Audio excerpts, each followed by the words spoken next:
She pressed her son's burning face against her chest in the middle of the road and screamed at the doctor's locked door until her voice gave out.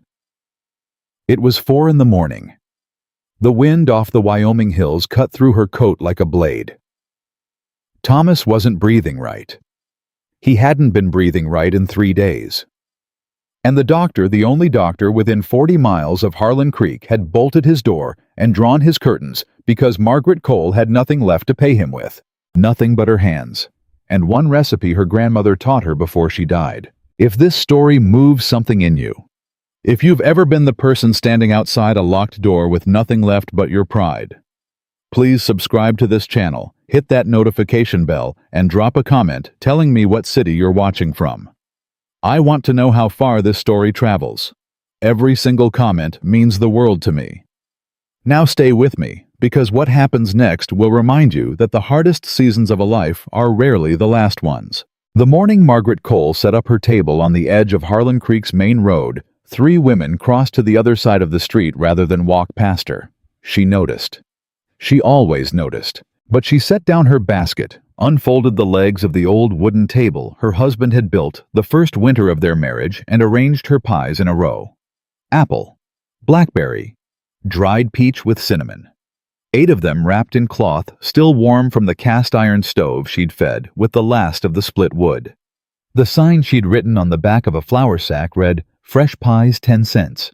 She had priced them that way because 10 cents was what most working men in Harlan Creek earned in an hour. Not too proud, not too cheap. Fair. Margaret Cole believed in fair, even when nothing around her was. She was 33 years old, 14 months a widow. Her hands were rough from washing other people's clothes, which was the work she'd been doing since the week after Robert's funeral, when the bank had sent a man to explain in very gentle language that the land Robert mortgaged to buy cattle land he'd promised her was not nearly paid off at all. The man had been polite about it. He'd removed his hat and everything. It hadn't changed what he'd come to say. The house went first, then the good furniture, then the horse Robert had named after her, which she'd cried over longer than she expected, because the horse had never once disappointed her.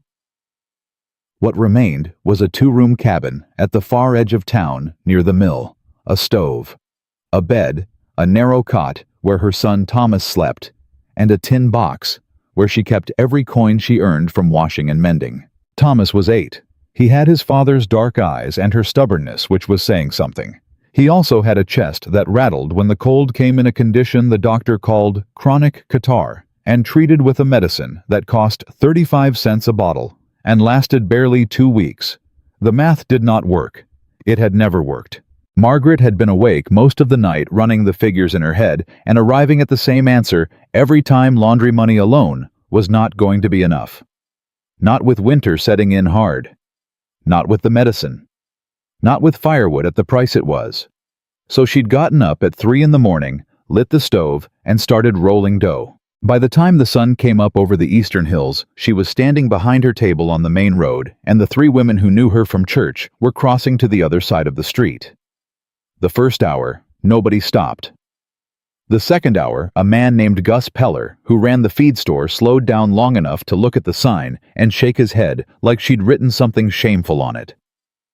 "You ought to be washing clothes, Maggie," he said, though she hadn't asked his opinion. "I am," she said.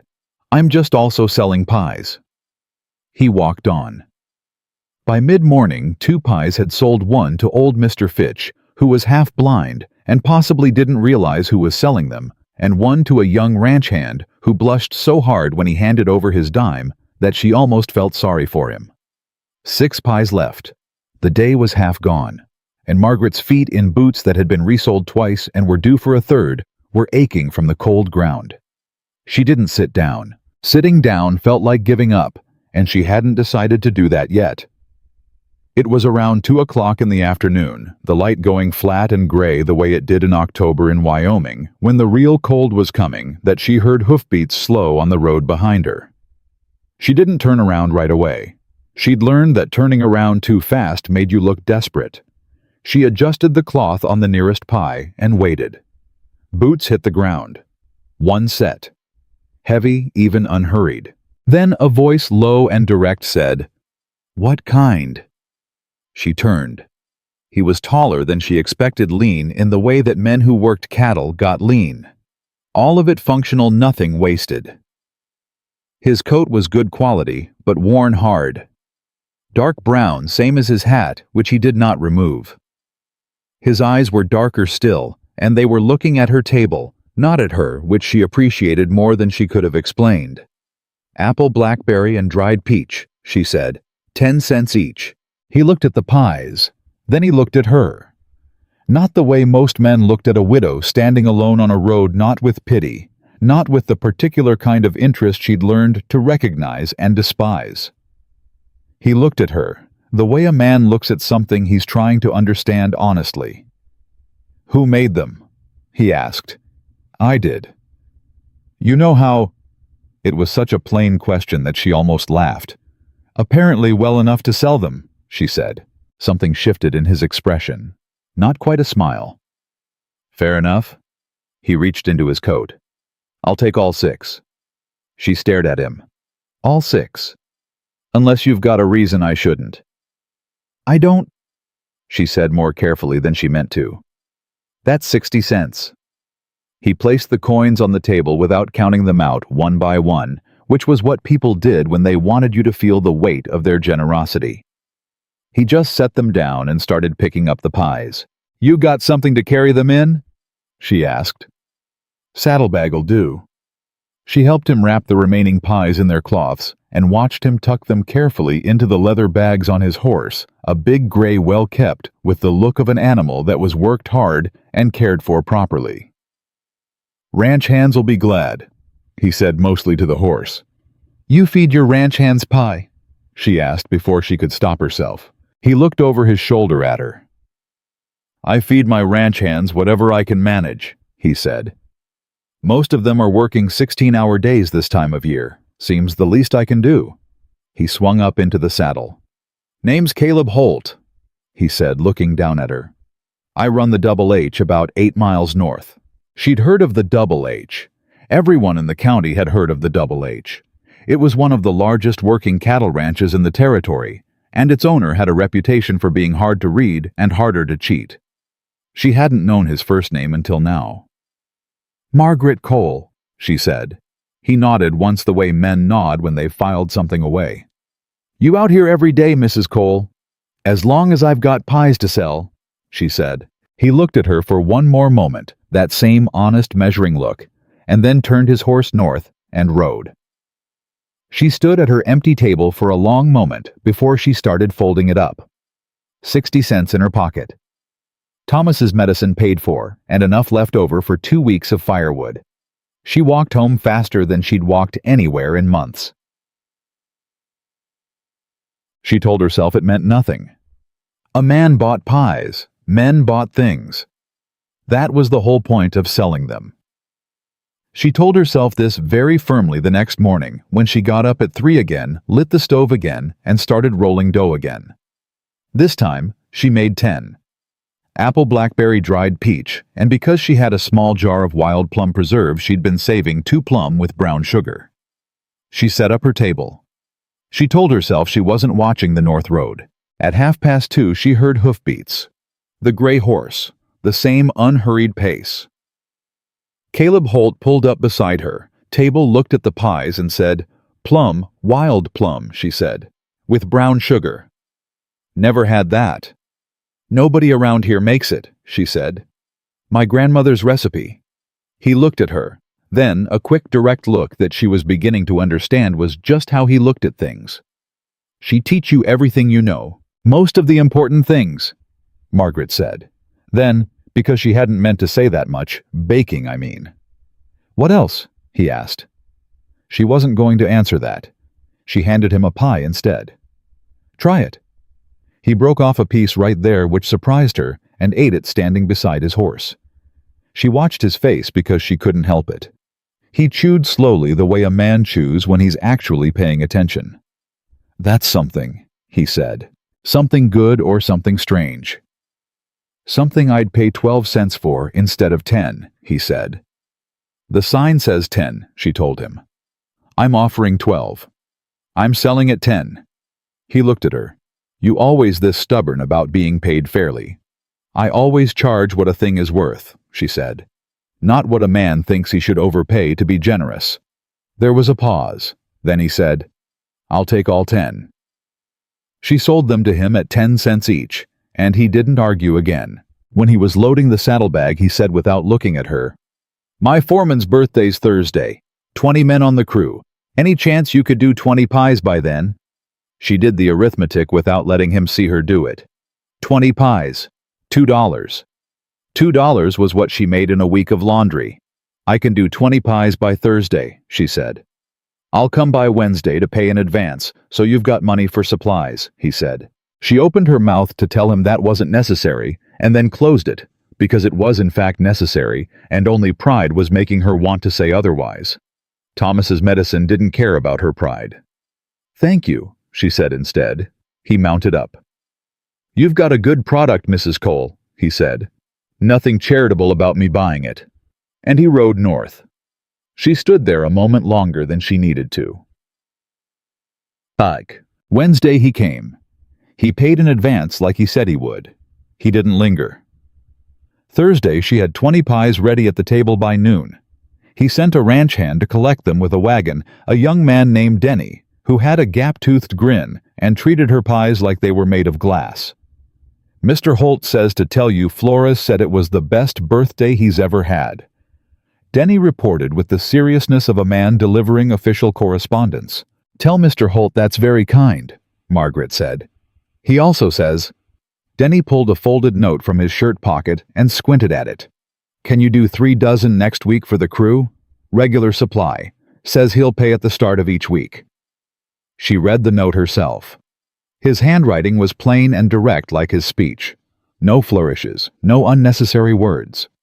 At the bottom below the details of the arrangement he'd written, the plum ones particularly. She folded the note and put it in her coat pocket. "Tell Mr. Holt yes," she said. Thomas found the note 3 days later because Thomas found everything. He was not supposed to be going through her coat pockets, and she told him so, and he looked at the note with his father's dark eyes and said, "Who's Caleb Holt?" "A rancher who buys pies," she said. "Does he know Papa's gone?"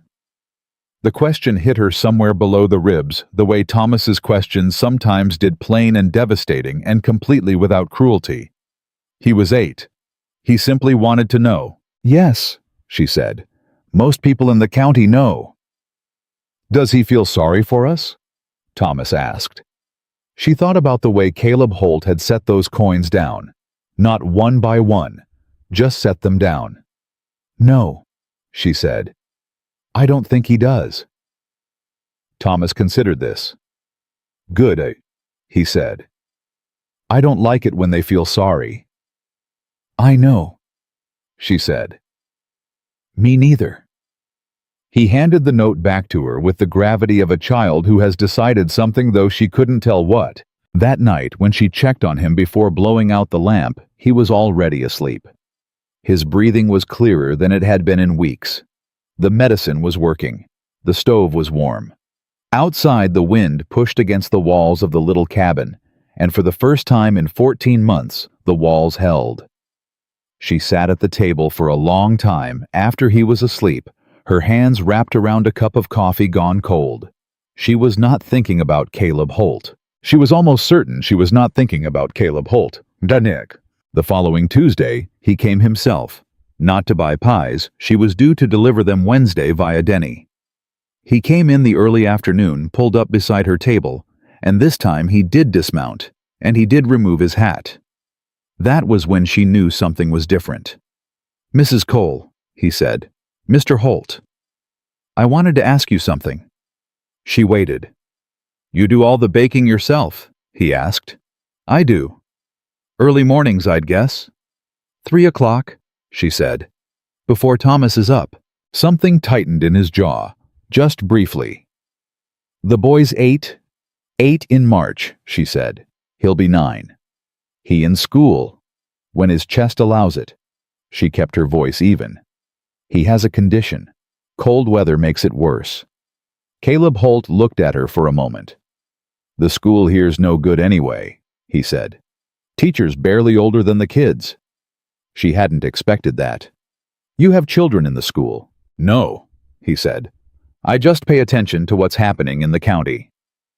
He turned his hat in his hands once. "Mrs. Cole, my housekeeper, left in September. Her sister took ill in Kansas and she went to help. I've got a crew of 20 men, a cook who does breakfast and supper, but nothing in between, and no one who knows how to do anything about the main house." He paused. "I'm not offering charity." "I know," she said, because she already did.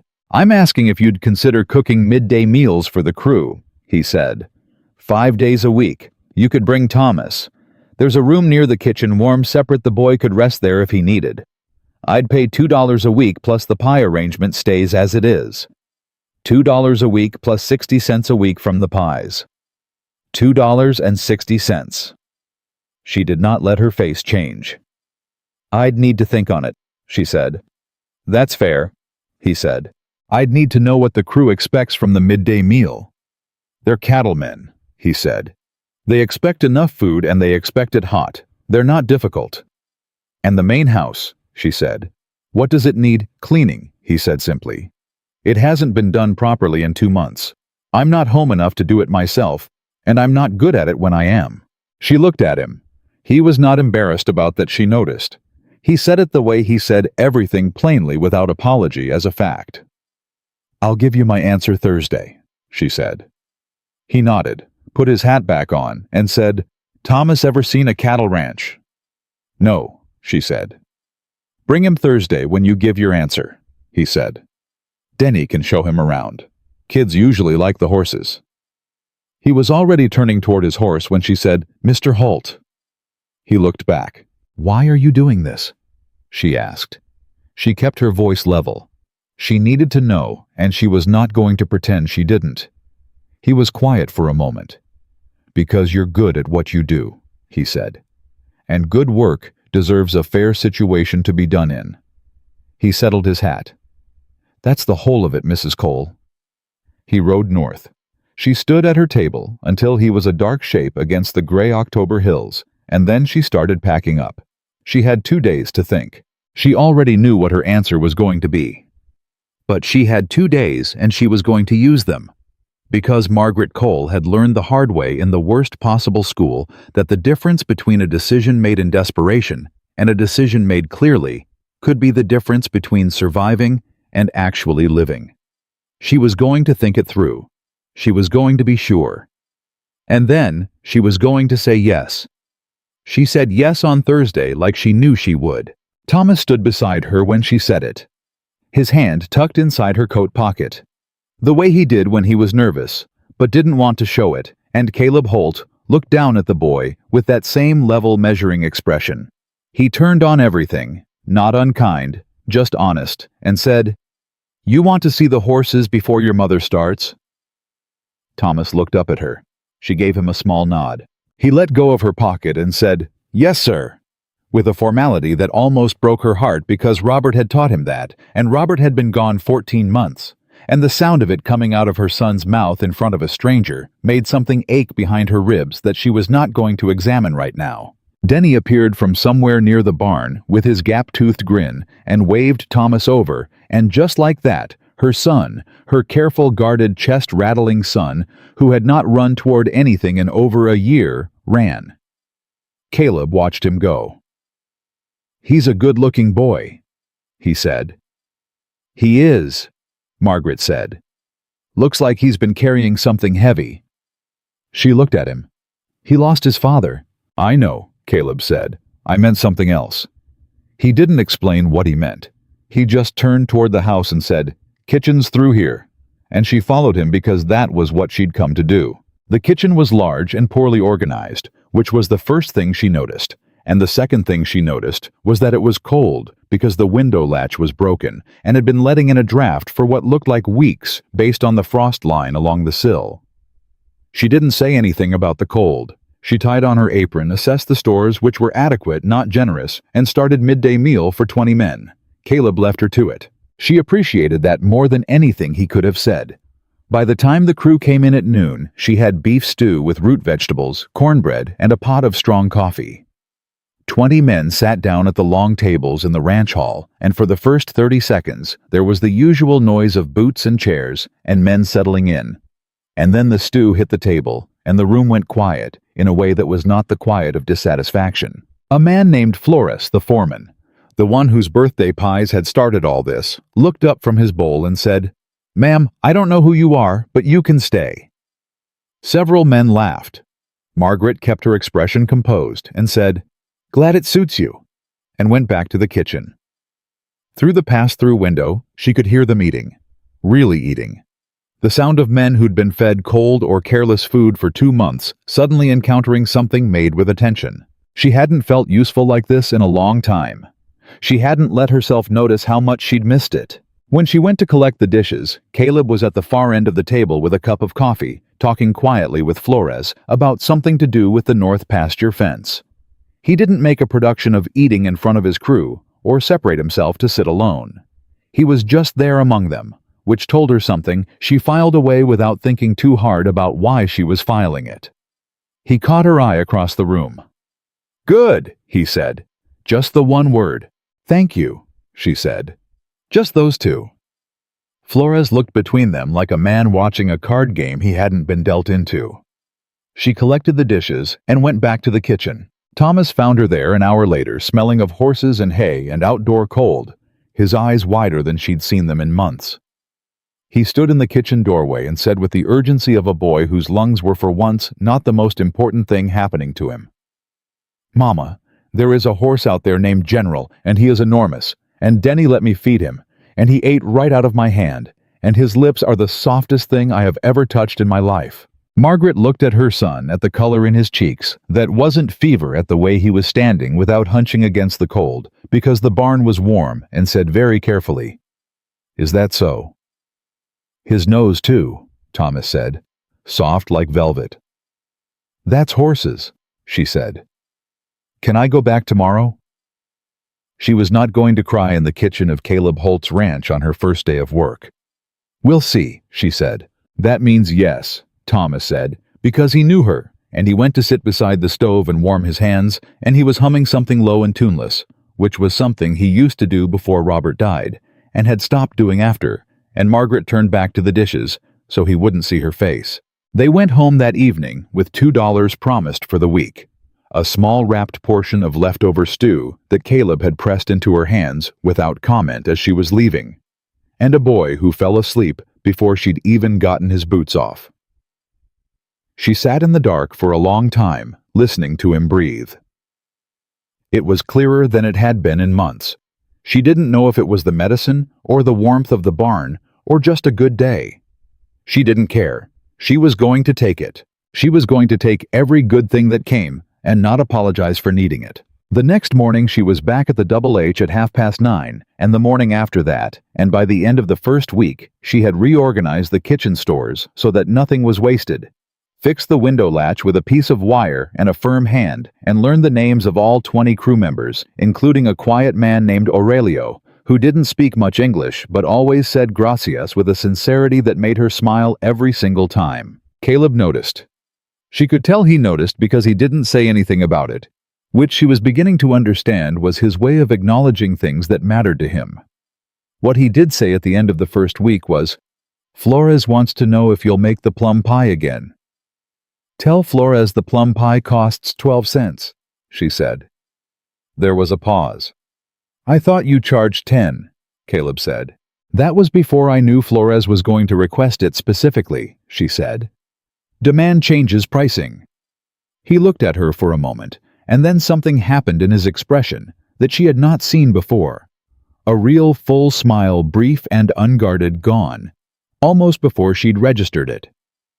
"I'll tell him 12 cents, he said. She went back to work before her own expression could do something she'd regret. It was the second week that things shifted. Not between her and Caleb, or not only that, between Thomas and the ranch. Denny had been letting Thomas help with small tasks in the barn. Nothing dangerous, nothing demanding, carrying water, sweeping, holding lead ropes while horses were groomed. The kind of work that makes a boy feel real. Thomas had started waking up before Margaret in the mornings already dressed, waiting by the door with his coat buttoned wrong and his eyes bright. She'd started buttoning his coat right without mentioning it. On a Wednesday near the end of the second week, she was in the kitchen when she heard Thomas outside talking to someone. His voice had that particular careful quality it got when he wasn't sure if he was supposed to be somewhere not afraid just measuring.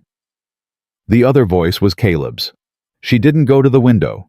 She kept her hands in the bread dough, and she listened without meaning to. "That fence post needs replacing," Caleb was saying. "You see how the wood's gone gray there at the base? That's rot. Once it goes gray like that, you've got maybe one hard winter before it fails." "How do you know?" Thomas asked. "Did it wrong once," Caleb said. "Lost a section of fence in a bad storm, and 3 cows got out into the North Ridge. Spent 2 days finding them." A pause. "You learn what you can't afford to get wrong." Silence. Then Thomas, in his careful voice, "Did you get them back, the cows?" "2 of them," Caleb said. Another silence. "I'm sorry about the 3rd one," Thomas said. "So was I," Caleb said. For a good while. Margaret pressed her palms flat into the dough and kept working. She was not going to make something out of this. A man talking to a boy about a fence post and a lost cow. That was nothing. That was just 2 people standing near each other and talking, which happened all the time to everyone and meant nothing in particular. She made the bread. She did not think about the way Thomas had said, "I'm sorry," not with the stiff formality of a child performing politeness, but with the simple direct weight of someone who actually was. She did not think about the fact that it was the first time in 14 months she'd heard her son express something to another man without flinching first. She made the bread. Then something happened that she hadn't prepared for. The following Monday, she arrived at the Double H to find a woman sitting at the kitchen table. Not a ranch hand's wife, she would have recognized those women from town. This was someone she didn't know, well dressed in a way that looked deliberate. Dark hair pinned precisely, and she was drinking coffee from Margaret's from Caleb's good cups, the ones Margaret had moved to the upper shelf because the crew kept reaching for them. She stopped in the kitchen doorway. The woman looked up. "You must be the pie woman," she said. Margaret set down her basket. "I cook the midday meals," she said. "And yes, I bake pies. You are Vivian Aldridge," the woman said, as if that should mean something. When Margaret's expression didn't change, she added, "My father owns the Aldridge Timber Concern out of Cheyenne. Caleb and my father have been doing business for several years."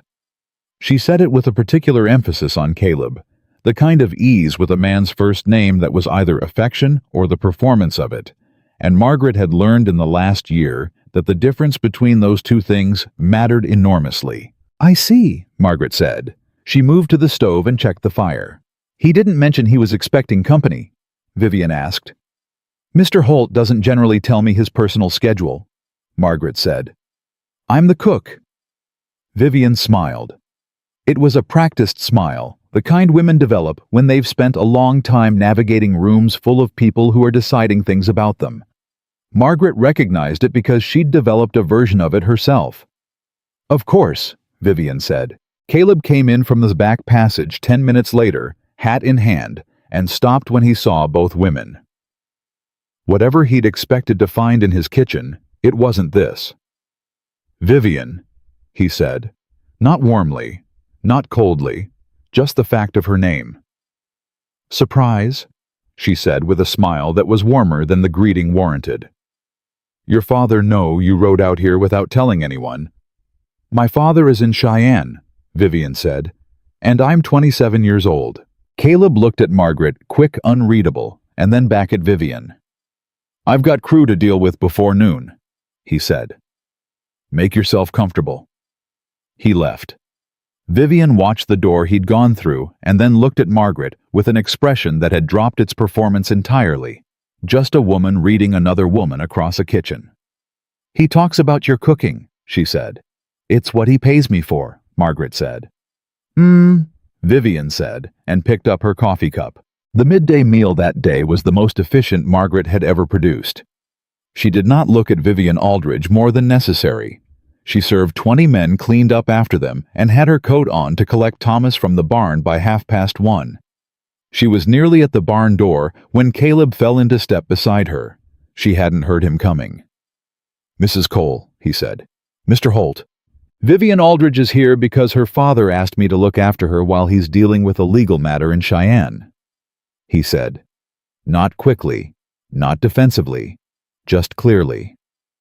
"That's the whole of it." She looked at him. He was looking straight ahead toward the barn. "You don't owe me an explanation," she said. "I know I don't," he said. "I'm giving you one anyway." She didn't know what to do with that. So she did what she always did when she didn't know what to do with something. She filed it and kept moving. "How long will she be here?" she asked. "Week, maybe 2. "I'll make enough for an extra plate at midday," she said. He stopped walking. She took 2 more steps before she realized it and turned. He was looking at her with an expression she hadn't seen on him before, not the measuring look, not the almost smile. Something more direct than either.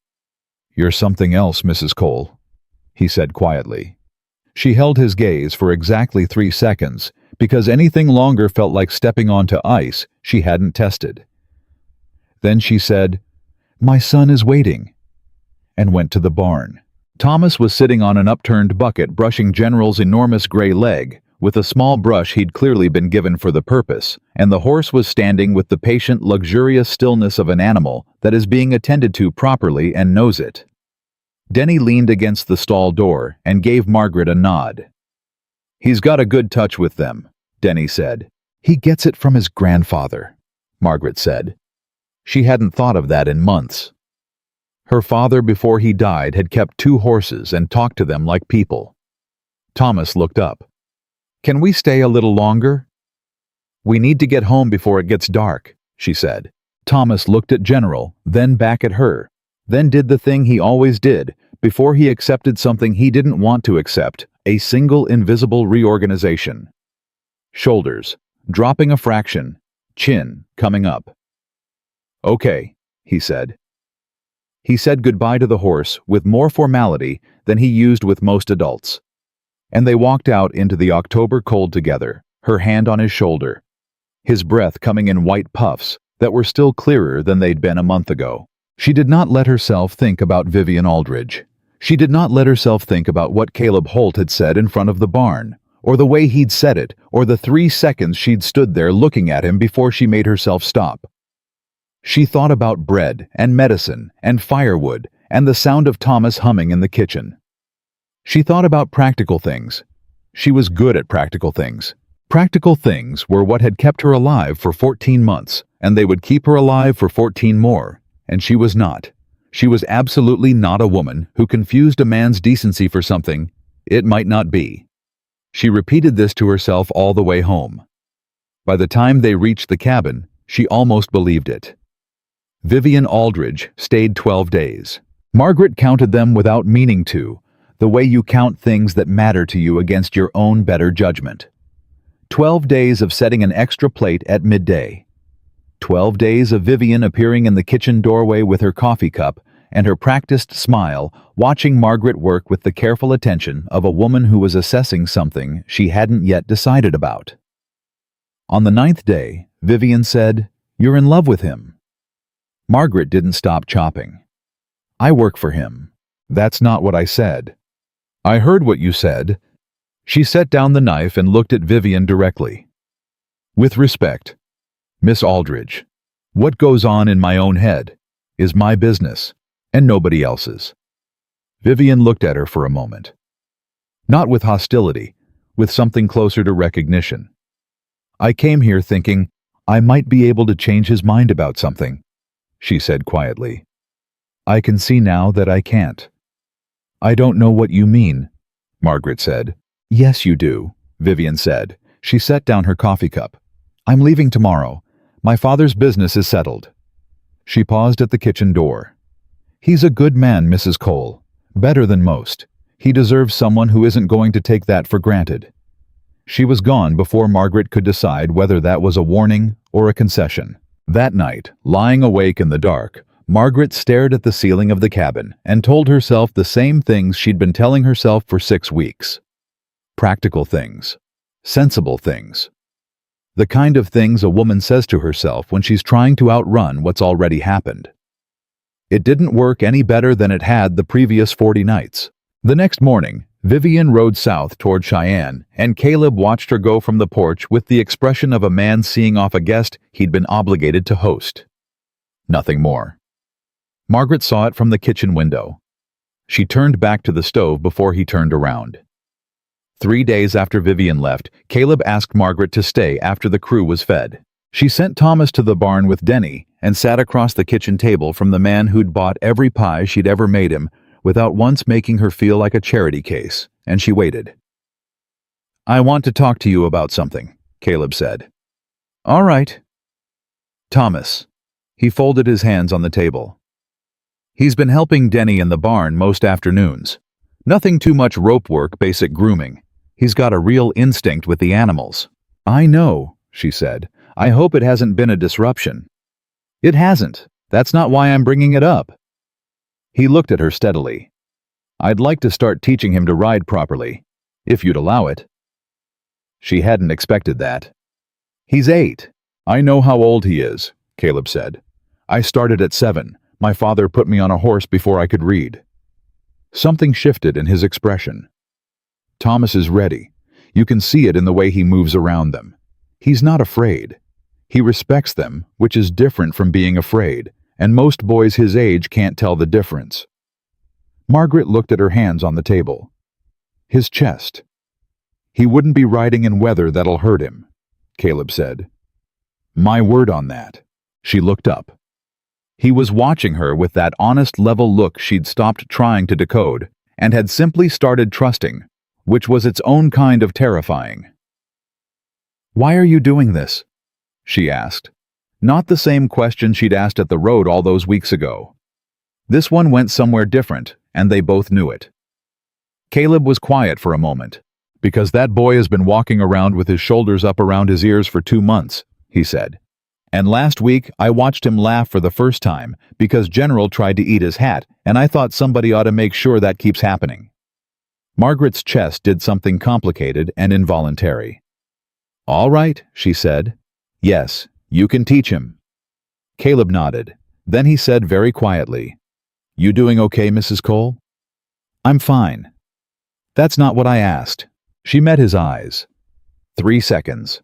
4. Then she said, "Some days are harder than others," which was the truest thing she'd said to anyone in 14 months, and it cost her something to say it. "Yeah," he said. Just that. Like he knew exactly what she meant. She stood up and collected her apron from the hook by the door. "I'll see you tomorrow morning," she said. "Margaret," he said. She stopped. It was the first time he'd used her given name. They both knew it. "Thank you," he said, "for what you've done here, for the crew, for the house." A pause. "For staying." She didn't trust her voice quite enough to answer that, so she nodded once and walked out. She was halfway to the barn when she realized she was smiling, and she stopped smiling immediately on principle. And then she started again because she was alone, and she couldn't seem to help it. And she decided that one smile in the dark between the house and the barn was something she could permit herself without it, meaning she'd lost her sense. It meant nothing. It meant everything. She was not going to examine which one. The riding lessons started the following week.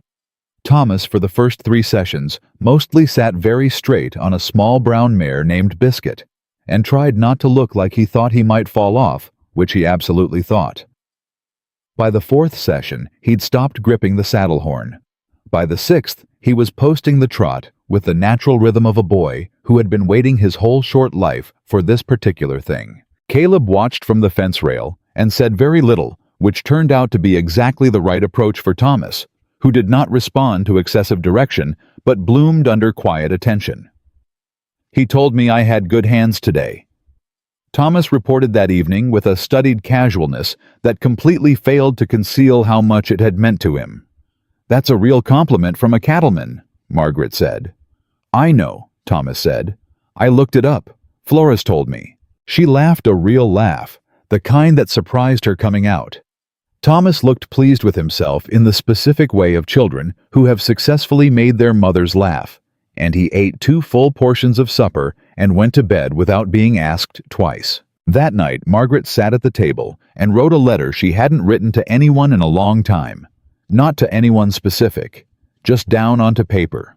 All the things that had happened since October, and what they'd meant, and what she was afraid they meant, and what she was more afraid of not letting them mean.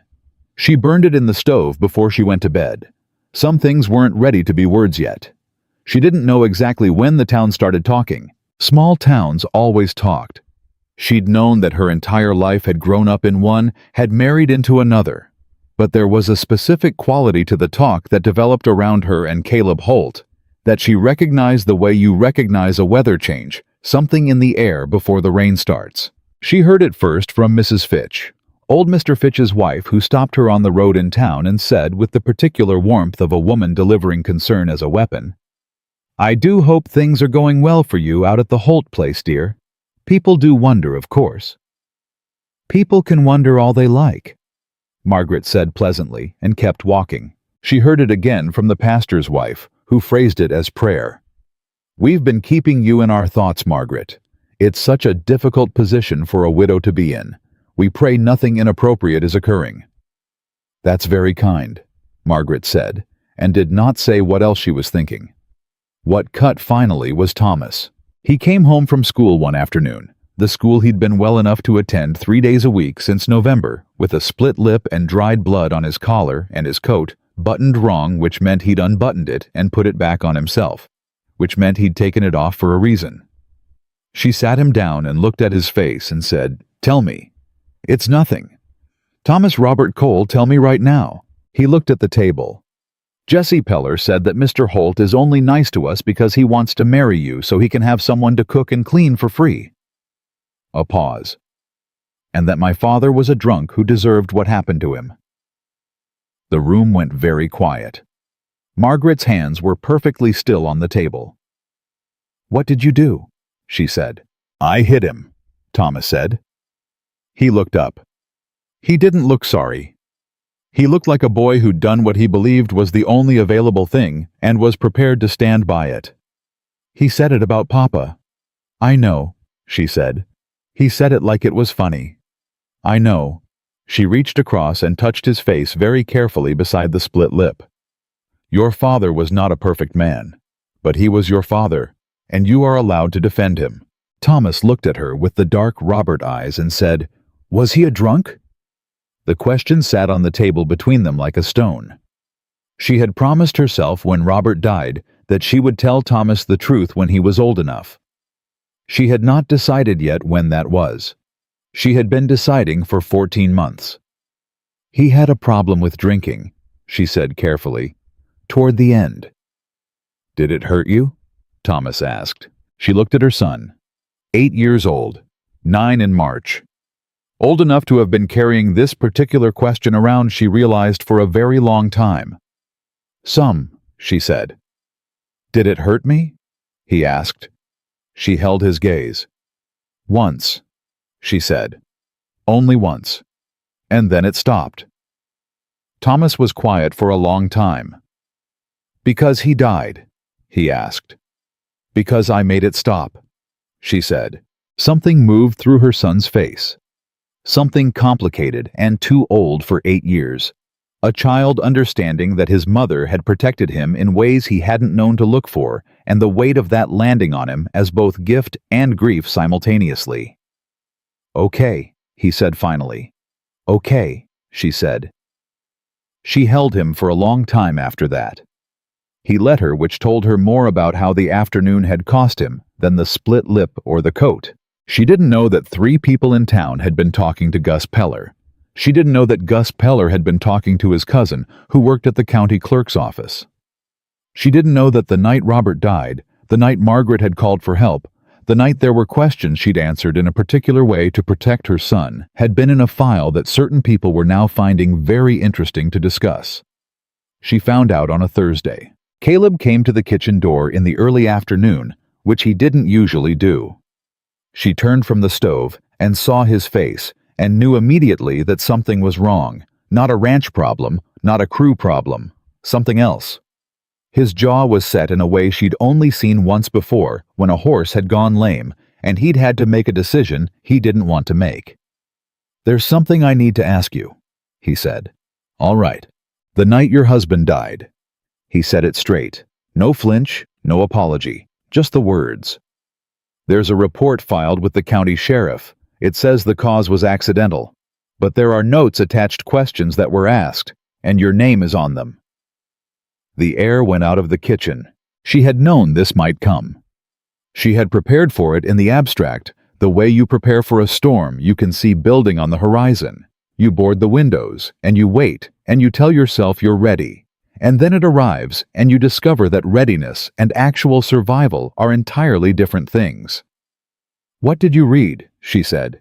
"Enough to have questions," he said, "and not enough to understand what happened." She turned back to the stove. Not to avoid him, to give herself 3 seconds to decide what kind of woman she was going to be in the next 5 minutes. The kind who ran, or the other kind.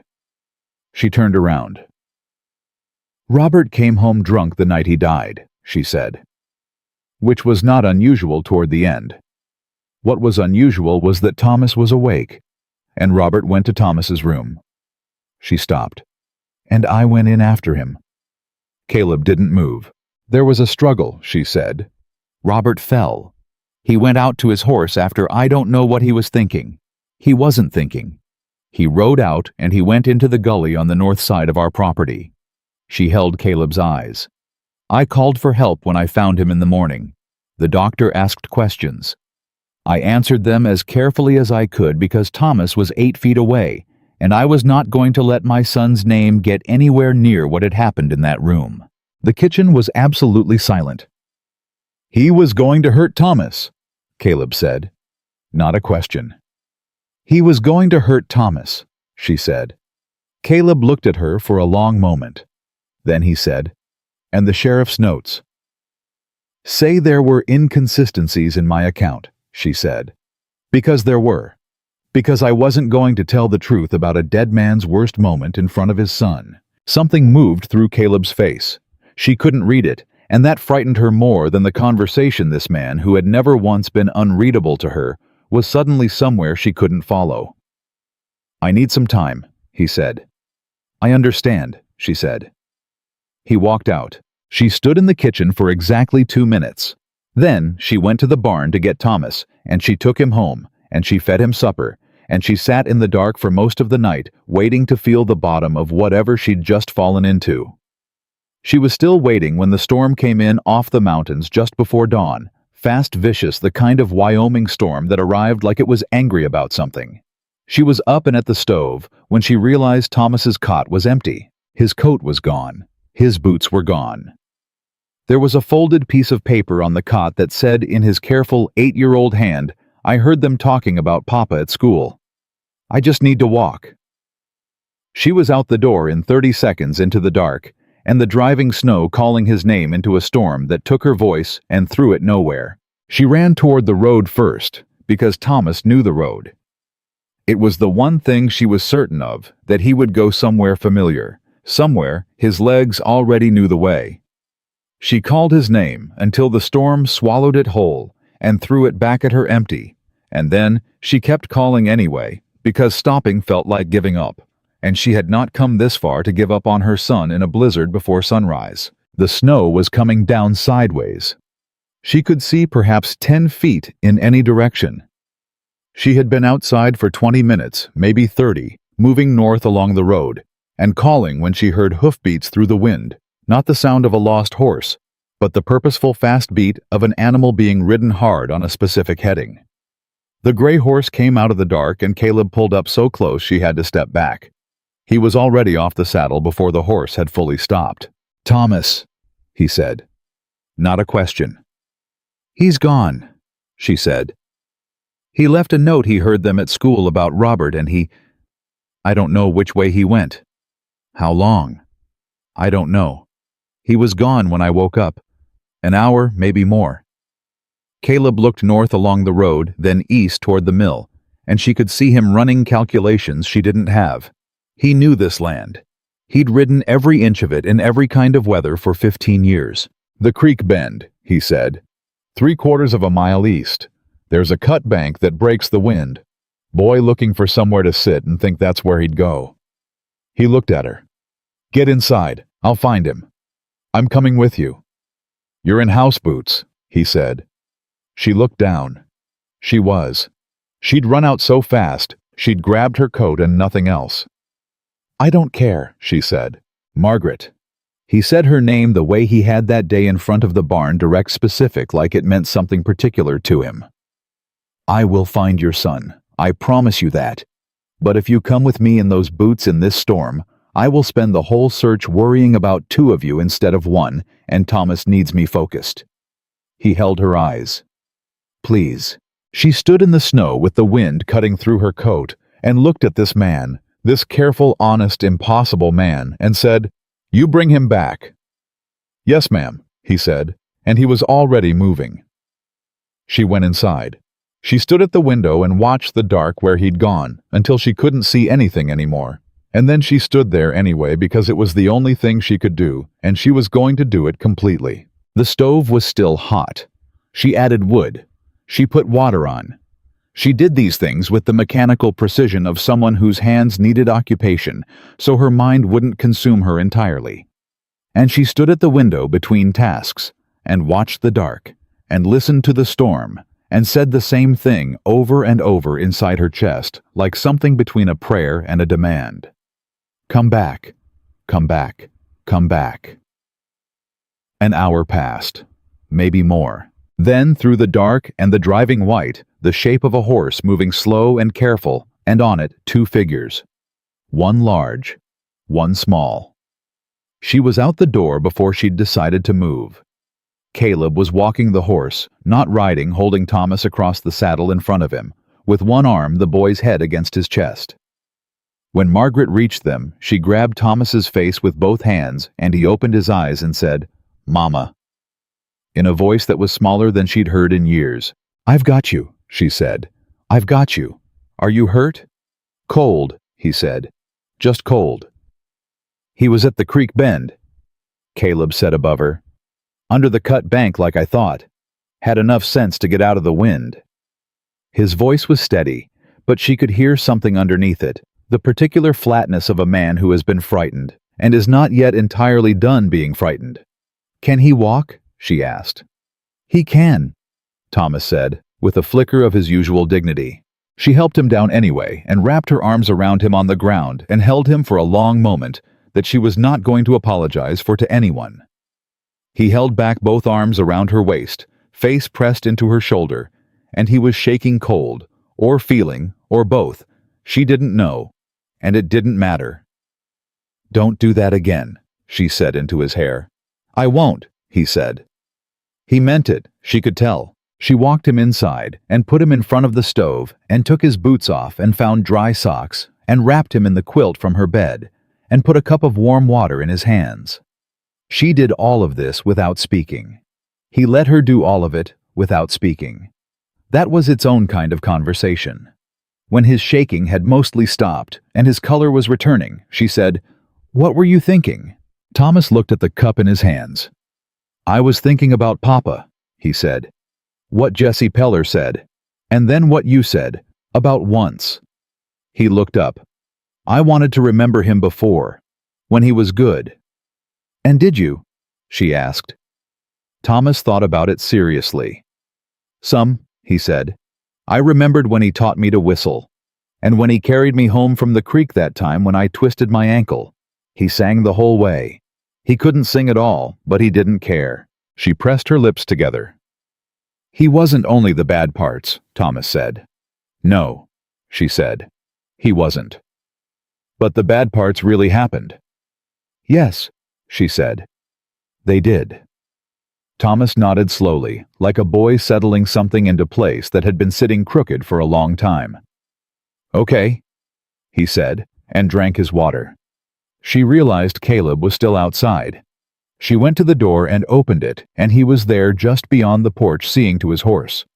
She said, "Come in out of the cold. He looked at her across the dark. "I don't want to intrude." "You just rode through a blizzard to find my son," she said. "You are not intruding." He came in. Thomas looked up from his quilt when Caleb came through the door and said with complete seriousness, "Thank you, Mr. Holt." "You're welcome, Thomas," Caleb said, equally serious. "I'm sorry I worried everyone." "You did," Caleb said. "But you stayed out of the wind, which was smart. And you came when I called, which was smarter." He pulled a chair from the table and sat not close enough to crowd the boy, not far enough to be distant. "Next time something's sitting heavy on you, come find me at the barn. We'll talk it through with General as a witness. He's very discreet." Thomas looked at him for a moment. Then, for the first time in the presence of any man since his father died, he laughed. Not a polite laugh, a real one, short and surprised, the kind that escapes before you decide to let it. Caleb looked at Margaret over the boy's head. She looked back. She didn't look away this time. After Thomas fell asleep in front of the stove, still wrapped in the quilt, his breathing clear and steady and slow, she and Caleb sat at the table with coffee and the particular quiet of two people who have been through something together and haven't found the words for it yet. It was Caleb who spoke first. "I owe you an apology," he said. She looked at him. "Yesterday," he said, "when I said I needed time, the way I said it." He turned his cup in his hands. "I wasn't doubting you. I was processing something I hadn't expected to feel." "What did you feel?" she asked. He looked at her directly, which was the only way he ever looked at anything. "Angry," he said. "Not at you. At what happened in that house. At a man who would—" He stopped, steadied. "At the fact that you carried that alone for over a year. And at myself a little for not asking better questions sooner." She said nothing. She was listening with everything she had. "You protected your son," Caleb said, "with everything available to you. And then you got up the next morning and you sold pies in the snow." He shook his head slightly. "That's not something I need time to understand. I understood it the moment you told me. I just needed to find somewhere to put the feeling." "And did you?" she asked. "Find somewhere, sir." "Working on it," he said. Almost a smile. She looked at her coffee cup. "I should have told you sooner," she said. "I knew there was a risk someone would find the county records. She stopped. "You were protecting Thomas," he said. "Same as always." "I was also protecting myself," she admitted. "I didn't know what you'd think, or what you'd do with it." "Now you know," he said. "Now I know," she said. The storm was easing outside. The wind had dropped, and the snow was falling straight now, quiet and heavy, the kind that muffles everything and makes the world feel smaller and more manageable than it actually is. She could hear Thomas breathing in front of the stove. "Margaret," Caleb said. She looked up. "I'm going to say something," he said, "and I want you to hear all of it before you respond." "All right," she said. "I have not been looking for anything," he said. "I want to be honest about that. I wasn't looking, and I didn't expect any of this. And for the first couple months I told myself I was just doing right by a woman who needed steady work, and I was just a man who needed a cook, and that was all." He paused. "That's not all." She held very still. "I think about you every day," he said plainly. "Not the cooking, not the pies. You. The way you talk to my crew. The way you fixed that window latch with a piece of wire and never mentioned it. The way you looked at Thomas this morning when he laughed." He looked at his hands. "I don't have a lot of elegant language for this. I want to say it clearly so there's no confusion between us." "I hear you," she said. "What I'm asking—" He stopped. Restarted. The first time she'd ever heard him lose his footing in a sentence. "I'm not asking for anything right now. I know it's early, and I know you have reasons to be careful, and I know Thomas is the first consideration. I'm just telling you that I intend to keep being here, if that's all right with you." The cabin was very quiet. Margaret looked at this man across her kitchen table. This lean, careful, horse-riding, plain-speaking man who had bought every pie she'd made without once making her feel diminished for needing to sell them, who had taught her son to ride, and talked to him about fence posts and lost cows, who had ridden into a blizzard before sunrise without being asked, because that was simply what he did when someone needed finding, and she felt something inside her make a decision that her head had been arguing with for 6 weeks. "It's all right with me," she said. He exhaled slow and quiet. "You could have said all of this weeks ago," she told him. "I know," he said. "I was letting it sit until you were sure," she said. "Yeah, that's very you," she said. He looked at her with that brief, unguarded smile, the one she'd been collecting, she realized like something precious found on the ground. "Is that a complaint?" "It's an observation," she said. "I have the same habit." "I know," he said. "That's partly why it took me this long." She laughed. It surprised her the same way it had surprised her that evening on the road, when she'd realized she was smiling all the way home. She'd forgotten that laughing could feel like relief instead of just noise.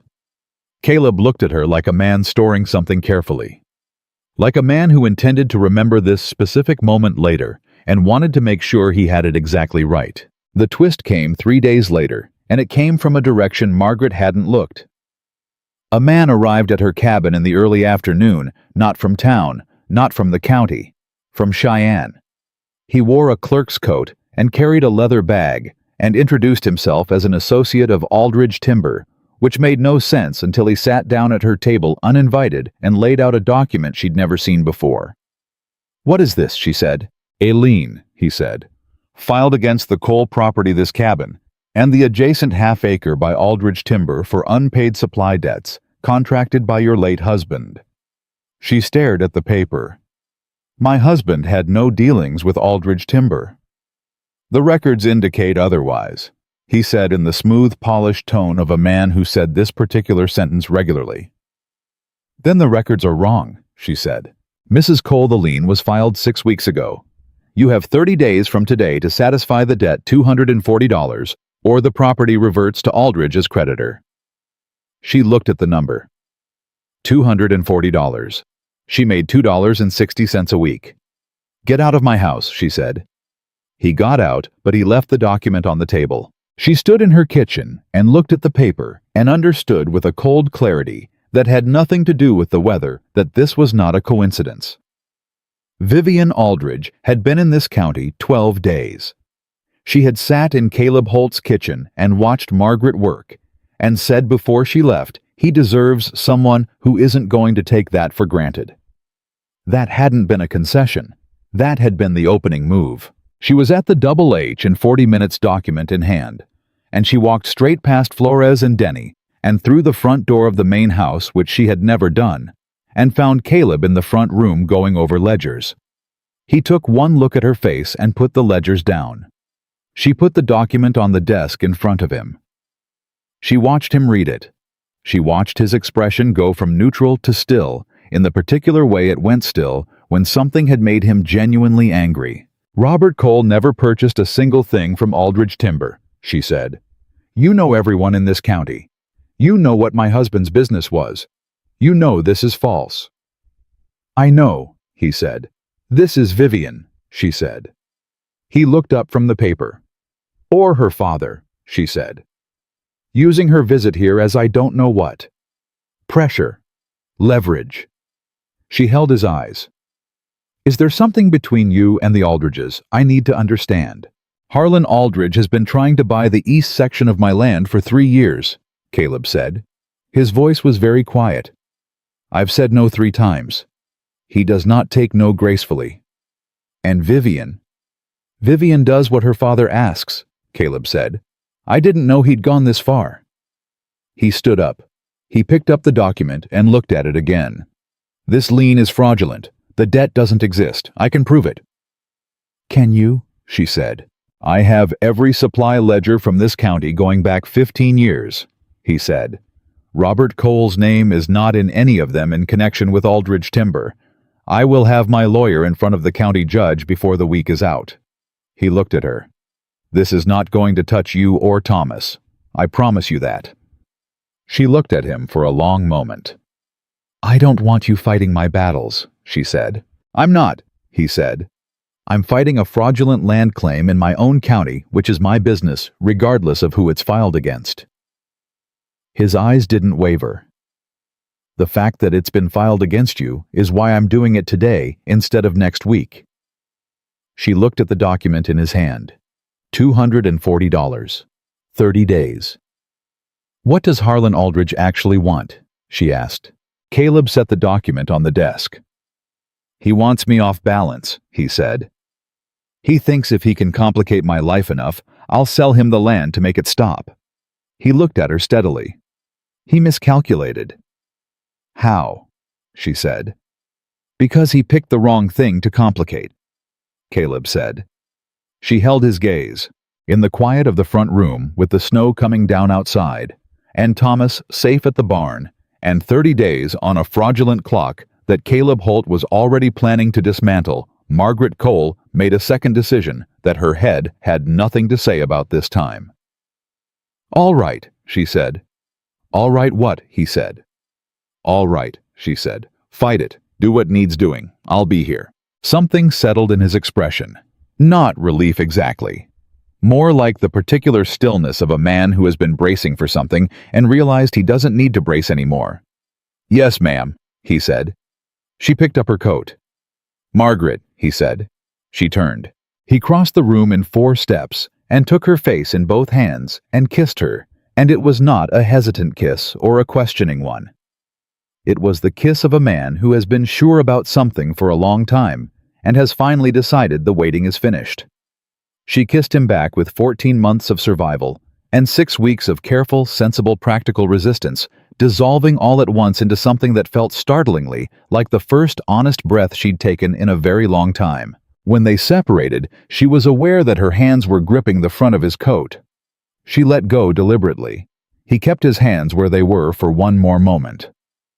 "I'll have the lawyer here by Thursday," he said. "Good," she said. She walked back to the barn to collect her son, and she did not try to stop smiling this time, because there was no one watching, and she had decided that she had earned it. Every last bit of it. Caleb's lawyer arrived Wednesday, not Thursday. His name was Edward Marsh, and he was a small, precise man from Laramie who wore a coat too thin for Wyoming winters and spoke in the clipped, economical sentences of someone who charged by the hour and respected his own time. He sat at the kitchen table of the Double H with a pot of Margaret's coffee and Caleb's supply ledgers spread between them, and within 40 minutes he looked up and said, "This lien is fiction. Whoever filed it was either incompetent or counting on the target not having access to counsel. They were counting on the target not having resources," Caleb said. Marsh looked at the document again. "Harlan Aldridge is not incompetent," he said, "which means he was counting on the latter." He looked at Margaret. "You were never meant to be able to fight this Mrs. Cole." "I'm aware," she said. "The good news is that fighting it is simple," Marsh said. "The supply records are clean, the debt doesn't exist, and fraudulent liens carry their own penalties in this territory.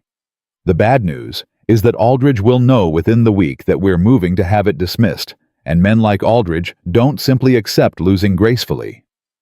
"What does that mean?" Margaret asked. "It means he may try something else," Marsh said. "Pressure from a different angle." Caleb leaned back in his chair.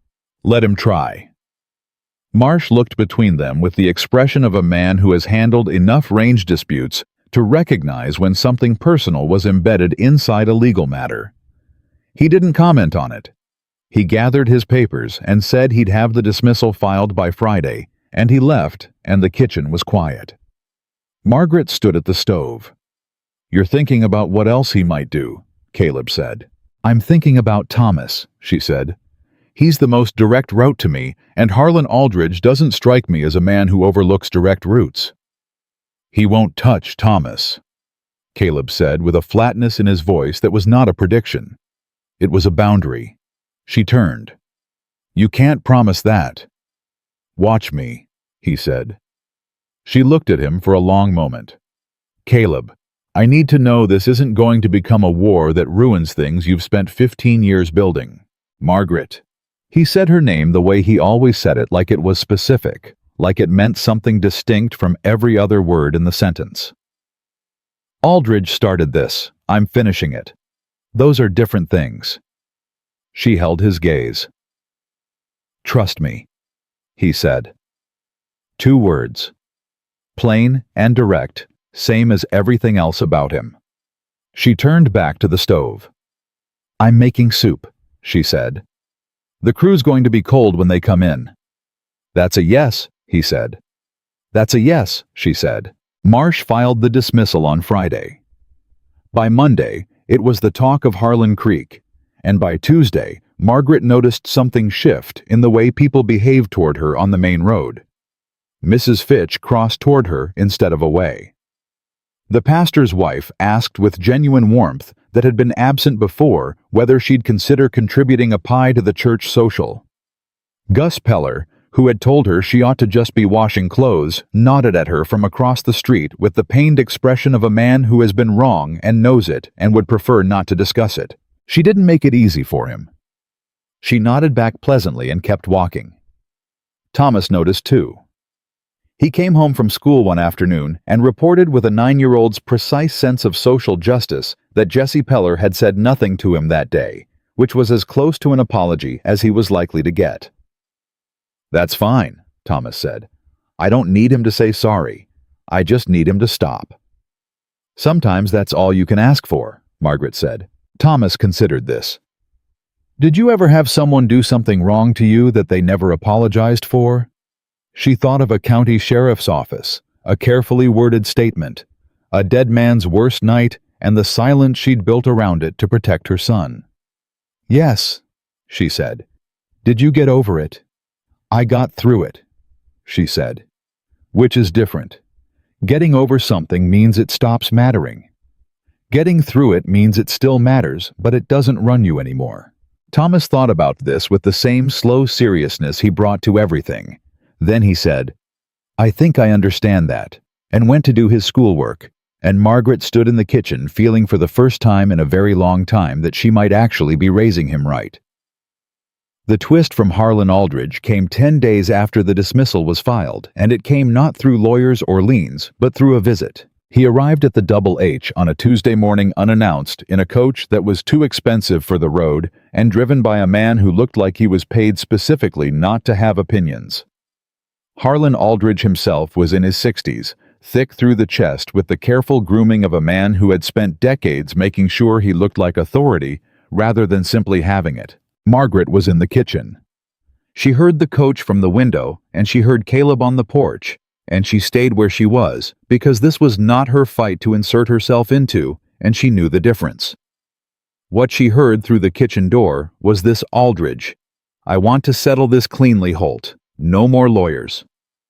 Caleb, the lawyers are already done. The lien was dismissed. Aldridge, I'm talking about the land, the east section. Name your price. Caleb, it's not for sale. A pause. Aldridge, I understand you've taken on some personal complications lately. A widow. A sick boy. These things are expensive. The kitchen went completely silent. Margaret set down the spoon she was holding. Caleb's voice when it came back was so quiet she had to strain to hear it. Say what you mean clearly, Harlan. And then get off my property. I mean that I can make things considerably easier for everyone involved, Aldridge said. If you'll reconsider. I've considered it, Caleb said. 3 times. The answer is the same. You tried to steal a woman's home to pressure me into selling, and that's the kind of thing a man doesn't forget or forgive. Get back in your coach. Silence. Then Aldridge. You're making an enemy. Caleb. I already had one. I just know his name now. Margaret heard boots on the porch steps, heard the coach door, heard the vehicle turn and move away down the road. Then Caleb's boots on the kitchen floor, and he was in the doorway. She looked at him. You heard, he said. Most of it, she said. Good, he said. Then I don't have to repeat it. He picked up a cup from the shelf and poured himself coffee with the steady hands of a man who has said exactly what he meant and has nothing left to be anxious about. She looked at his hands. "Are you all right?" "I'm fine." "Caleb." He set the cup down and looked at her. And for just a moment, a brief, unguarded moment, she saw how much it had cost him. Not the confrontation, the other part. The fact that someone had looked at the people he cared about and calculated them as leverage. "I'm fine," he said again, quieter this time. "I just need a minute." She didn't say anything. She turned back to the stove and kept cooking, and she let him have his minute because she understood. She understood with everything she had what it meant to need a minute and not want to explain why. That was the morning she knew completely and without reservation that she was in love with him. Not the fragile, provisional version of it she'd been permitting herself for weeks. The real thing.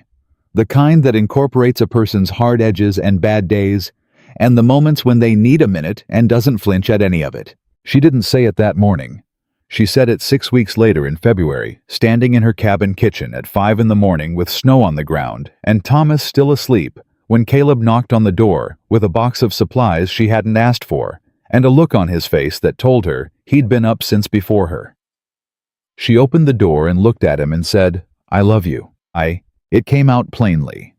No preamble, no softening, no careful arrangement. Just the fact of it said the way he said everything, because she had been learning from him for 4 months, and it turned out the best thing she'd learned was this: some things didn't need to be dressed up to be true. He stood in the doorway with the box of supplies in his arms and looked at her for exactly the length of time it takes to be sure you're not imagining something. Then he said, "I've been in love with you since you charged me 10 cents for a pie you knew was worth 12. She stared at him. "You told me the sign said 10, she said. "I know," he said. "That's when I knew." She took the box out of his arms.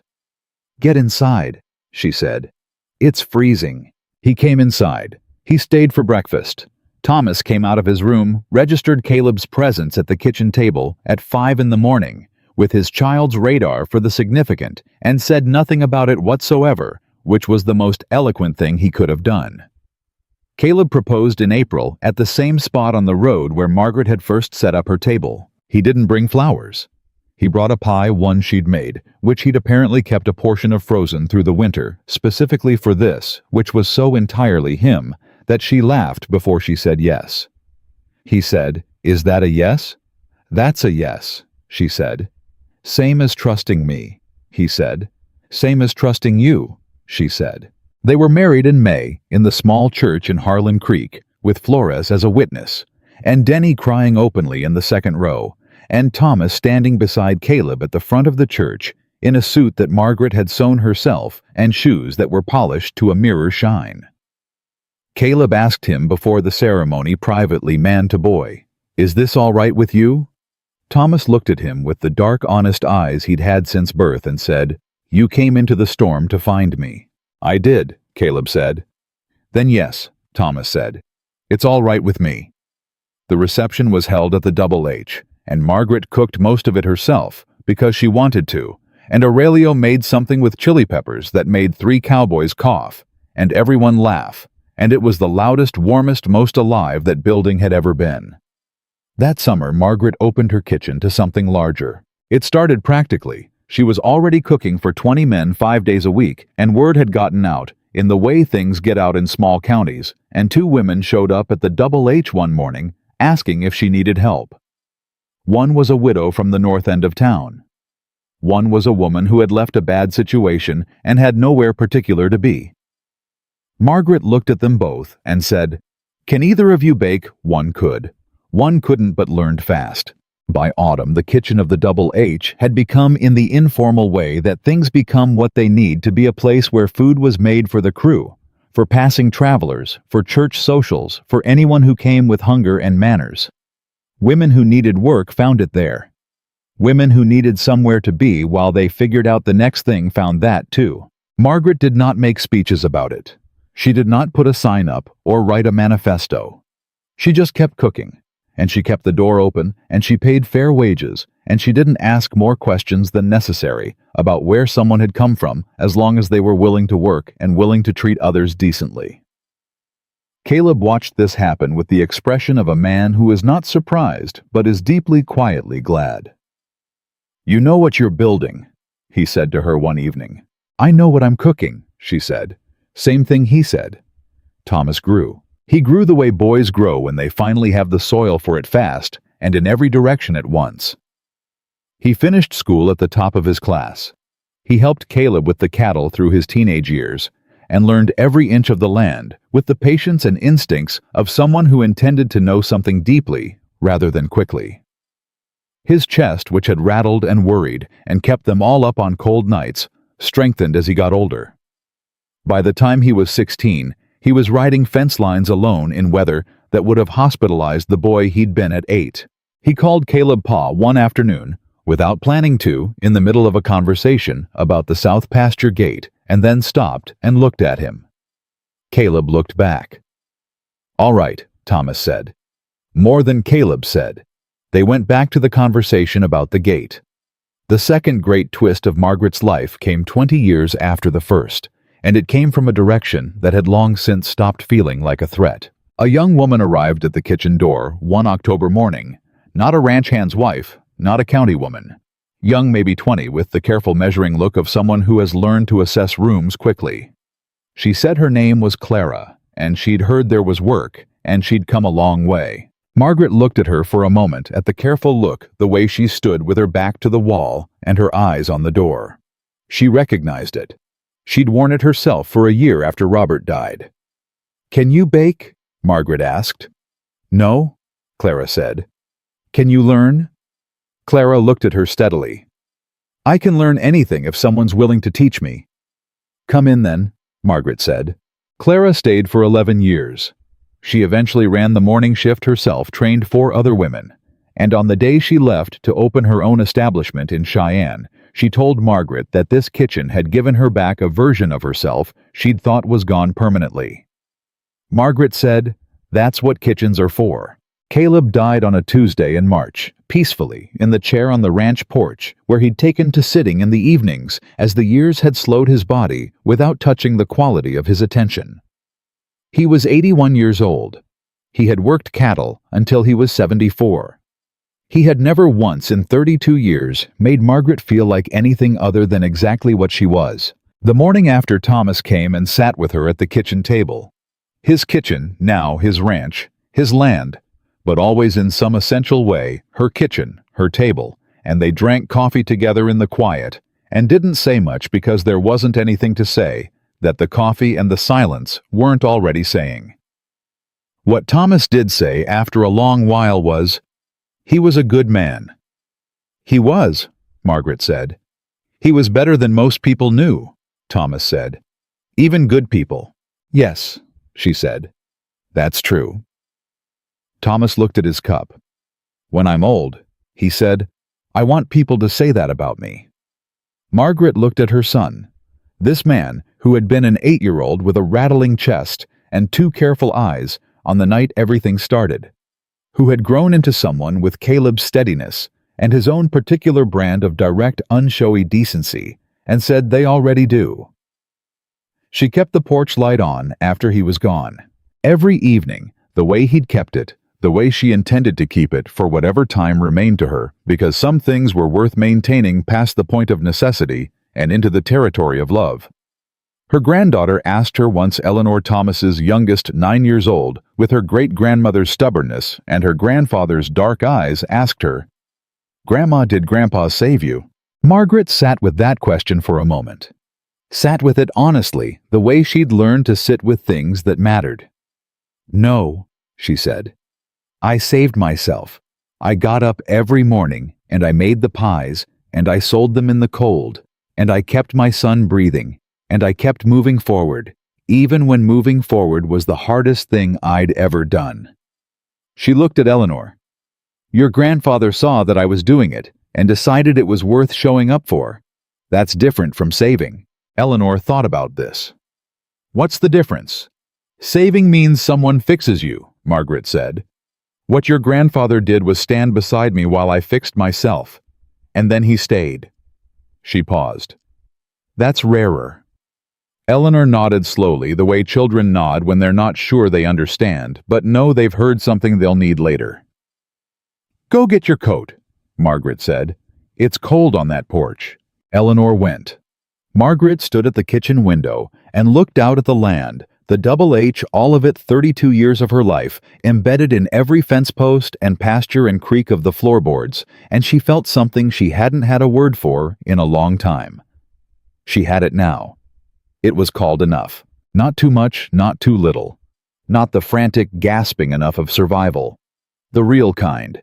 The kind that comes when you have built something true out of the rubble of something broken, and it has held, and the people you love are warm, and the light is on, and the pies are in the oven, and the woman you became is better than the worst night that tried to stop you. Margaret Cole. Margaret Holt, for 32 years, and Margaret Cole before that, and herself all the way through, had started with empty hands and one recipe and a child who needed to breathe. She had built something that outlasted the cold, outlasted the cruelty, outlasted every person who had ever crossed to the other side of the street rather than look at her. Some women survive, and some women, the ones who keep moving when moving cost them everything, who keep the door open even when the wind is brutal, who sell their pies in the snow and charge exactly what they're worth, and not 1 cent less. Some women build something the world doesn't have a word for yet. Margaret was that kind. She always had been. The porch light burned on into the dark Wyoming night, and it would burn again tomorrow and the night after that, because that was what she had decided, and Margaret Cole's decisions had a way of lasting.